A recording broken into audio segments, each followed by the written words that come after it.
Hey guys, Jano Zero, how you doing? I hope all is well in YouTube land. Whatever part of the world that you are in. Okay, I've had a lot of people want a home place update and an animal update, so I figured we'd turn the camera on and walk around and take a look at everything and see what we got going on. First, we'll take a look at the little bitties, the baby chickies. This is the last batch that we hatched out, I don't know, about a month, 5 weeks ago. It'll be about another 3 weeks or so before they're ready to move out to the big grow out pen, the Peep show where we call them. But we just switched them from the puppy wee pads to these little pine shavings because they're to the point now where they want to scratch and dig like chickens do. So we give them this here to scratch and dig in. And there's 16 little bitties in there. Gonna be looking good. Of course, the females will join a laying flock, and the little roosters will either be given to somebody who needs a rooster or put in the freezer at some point. So now we'll take a walk out here. There's Miss Prissy 2.0. Say hi, Prissy. She is in our hen retirement program. Hi, girl. Yeah, she's a white rock, and she is 6 years old. She has given this family 6 years of good service and good eggs. Hi, girlfriend. Yeah.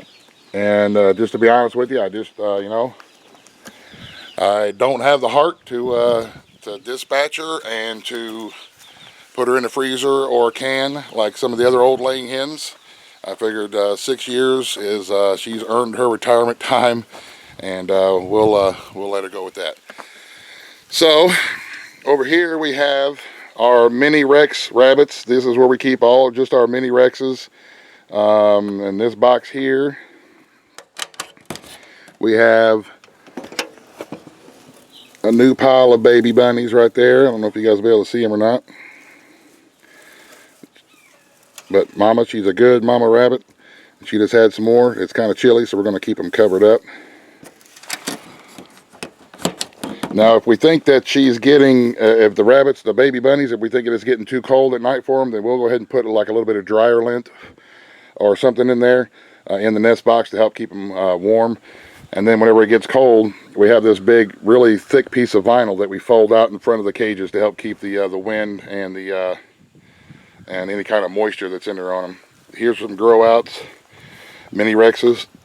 These are going to actually go be shown here in the next month or so. We're going to be taking them to a couple of shows. My roommate Mary, she breeds them. These are strictly pets and show rabbits, our mini Rexes. And here's another mama bunny right now. And she has, hi little dudes. We have some babies in here as well. And we try to, since we raise them and sell them as pets and show rabbits, we're always out here petting on them, and that way they're not, they don't freak out whenever you come out and mess with them. They're used to people, and they make really good house bunny pets and stuff like that. So, and then here is our other buck, mini Rex. Hi, Nutmeg. Yep, he's a black otter. And then this one over here is a broken, hi buddy, broken buck. But he is the daddy to this batch here. So, like I said, our mini Rexes are strictly pets and show bunnies. They're all pedigreed, and they've got a long bloodline of pedigreed and champions and stuff like that. So these are our pet rabbits. So let's take a walk now over here to the other side. There's another one of our retired hens. She's given us 5 years of service, but she's still laying. That New Hampshire red right there. She's, I believe she's still laying. She's only 4 though, and Prissy's 6. So there's a big difference. Prissy is no longer laying. So anyway, let's walk over to the other side here and have a look. This is the Peep show pen, and then you guys remember that eventually will be a garden, a greenhouse type something or other. There's some of the grow out chickens that we have. There's 2 hens in there that we're going to move into the flock here real soon, and all those little roosters in there, if nobody needs a rooster, will be butchered. We took a big black rubber shipping, like a trucking type tarp that we got from Uncle Buck, and we put it all around to help keep the wind out and the insulation to getting it ready for the winter time. And then we've got a cord, and I'll put a light in there for when we move the little bitties out here. We'll keep them inside the building for a little while and turn the heat lamp on for them so they can stay warm, depending on how cold it gets. You know, depending on how bad the weather is going to be and how bad the winter time. Oh crap! It's been a while since that's happened. All right. I'm over here by the shed now. So here is the laying flock of hens and our roosters, Sammy. Here's our pheasant grow out. They keep knocking their little tree over. We've got some fake Christmas trees that we found at a discount store. They were like $3 a piece, so little 4-footers. So I bought a few of them. We put them in here for some cover for our grow out pheasants. And these are about ready. We're going to, I think there's some people who want a couple of breeding pairs. So we're going to sell a couple of breeding pairs. And then we're going to keep a couple of hens for next year. And then, of course, we'll be putting some in the freezer because that's the reason that we raise them, is for our meat source. Trying to get you a good shot here. Hi, little dude. Yeah, but they are definitely beautiful birds. And they're really easy to take care of, and they produce really well. Our hen pheasants, believe it or not, our breeding hen pheasants are still laying eggs. We're still getting sometimes 1 or 2 eggs a day, even here on into October. So we've hatched out probably close to, I don't know, 75 over the whole year, and we've sold quite a few. And we've got we've already butchered one batch of them. And you know, when we butcher them, when we have a big group like that, when we butcher them, then we give some to the elders up and down the creek so they have some fresh meat, and we share them with our friends and stuff like that. So it's a good thing. It's a good thing. And down here in that lower pen is where we keep our breeding adult pheasants. And like I said, we'll keep 2 females out of this batch and use them for next year's breeding stock so we can try to hatch out a few more. We're gonna have a crow war, Sammy. Huh? You gonna tell them who's boss? You gonna tell them who's boss? You gonna do a little dance for the ladies? So we're getting the barn ready. We're getting everything else ready for winter time. There's our sign that Uncle Buck made for us for the side of the barn. It says Rankin's Creek Rabbitry. This little creek road that we live on is the creek is known as Rankin's Creek, so we live on Rankin's Creek Road, and I think it's pretty cool. But we'll go up there to the barn here in a second and show you what we're doing up there to get ready for the winter time. Okay, this is what I built for pork chop. I used to have an old trampoline, and it had those arched legs on it. So what we did was we screwed the arches of the trampoline frame.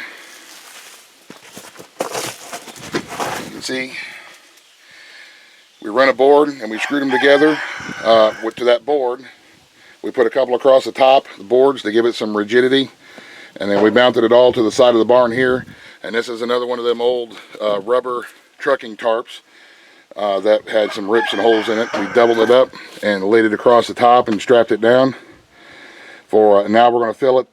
Today's project for my children is to rake up a whole bunch of leaves and grass and whatever they can rake up, and we're going to fill this in with leaves and grass and stuff like that to help insulate so that pork chop and the goats can get in here and have a toasty warm place to lay down at and hang out at.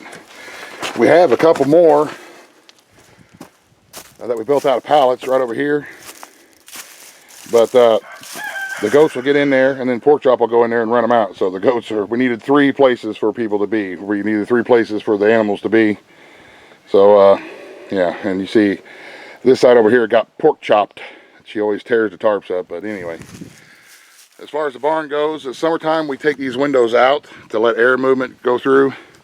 And then whenever the fall and the winter hits, we just screw the windows right back on to the side of the barn. They're just old scavenged windows.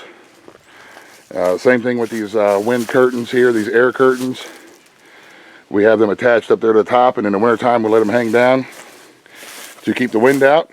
And in the summertime we fold them up out of the way. Let me get into the barn here. Bear with me, bear with me.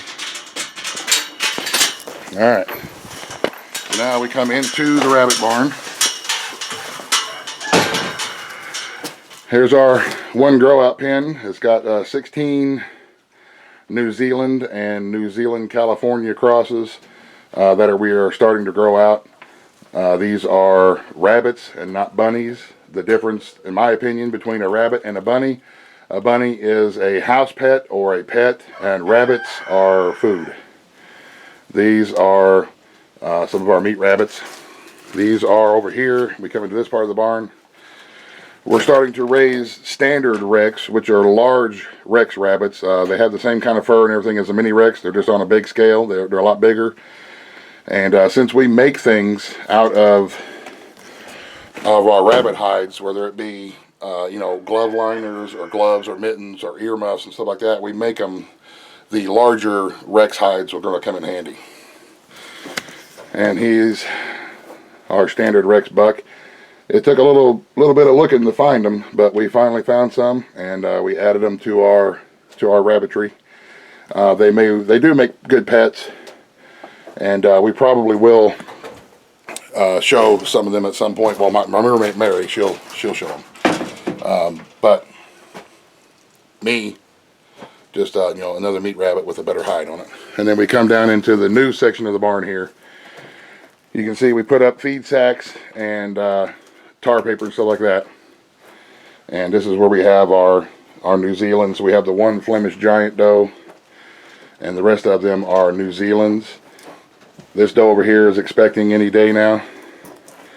Put a couple of shelves. Those are going to be our new brooder boxes for the springtime with our pheasants and our chickies. Our champagne to argent buck and our New Zealand buck, Marshmallow and Eddie rabbit.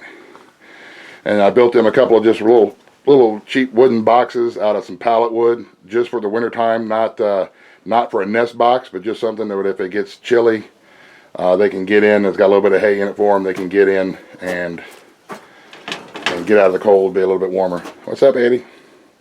And then all around the barn, you can see we put the white side of the feed sacks out, and it really makes a difference on how bright and how much light is in here, especially when we have the clear panel on the roof there, the clear plastic roof panel.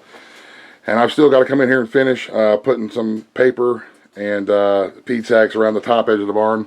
That's going to be a project here that I'll get done the next couple of days, and that'll make it, button it up a little bit more. We're still able to use our watering systems with the buckets and the nipples, but it's going to start getting cold enough here in the next month or so that we will take those out, and we'll just put plastic. We have plastic Crocs, rubber Crocs bowls that we'll put in, and we'll fill them up in the morning and in the evening, and give everybody a good drink of water. Pile o' bunnies. But I've been asked a lot about Mary and the kids. How come they're never on the videos? They don't want to be on the video. So, you know, I respect their wishes. The kids or Mary, they really don't want to be in the videos. And to answer a question that I was asked a couple of days ago, everybody has a set of daily chores that they are responsible for. Whether it be feeding the hog or feeding the rabbits or taking out the trash. But everybody, all my kids have daily chores that they're responsible for, and I hold them responsible for it because I believe that with responsibility comes respect and discipline. I think they're all three of them work together, meaning that they are responsible. Their responsibility for helping take care of the family lies in their daily chore. So if they respect the rest of the family, then they do the rest of their chores, and that also teaches them about self-discipline. You know, even if you don't feel the greatest, you still need to get up and do your daily chore. It's self-discipline, or the discipline that I will hand out if the chores don't get done because of, you know, whatever. I mean, if they're really sick, then yeah, they don't have to get, you know, they don't have to get out of bed and do their chores. Or if they got, you know, homework or something that I feel trumps their chores. But watching TV or playing on the computer on the internet does not trump their chores. So if they fail to do their chores because that's what they were doing, then there will be a little bit of a discipline, like you know, you're not allowed to be on the internet for a couple of days or those kind of things. But yeah, everybody has daily chores, and then we also have what we call family chores, which is like cutting wood.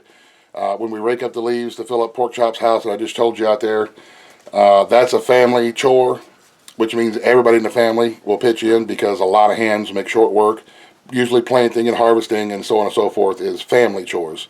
That is, I have a rule that says everybody in the family helps take care of everybody in the family. So, but there you go. I hope that answers some of the questions. There's a quick update on the critters and the new bunny barn. Let me get out of the barn here.